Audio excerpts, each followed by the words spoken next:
சாதனை சோதனையாக மாறக்கூடுமா? ஆம், நிஜமாகவே.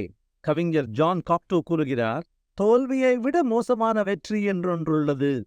அதை ஆங்கிலத்தில் சக்சஸ் என்று உச்சரிக்கிறார். ஆஸ்டின் கிளியான் கடுமையாக எச்சரிக்கிறார். ஒரு நாள் உங்களுக்கு நல்லூழ் கிடைத்து நீங்கள் செய்வதை பார்ப்பதற்கு ஒரு பெரிய பார்வையாளர் கூட்டம் வந்ததென்றால், அதிலும் வெகு சிலரின் கருத்துக்களே உமக்கு பொருளோ அர்த்தமோ கொடுக்கக்கூடும்.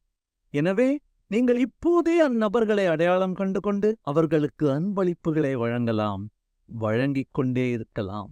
தனிச்சிறப்பு வாய்ந்த ஒருவருக்காக சிறப்பான ஒன்றை உருவாக்குவதை விட உன்னதமாக எதுவும் இல்லை.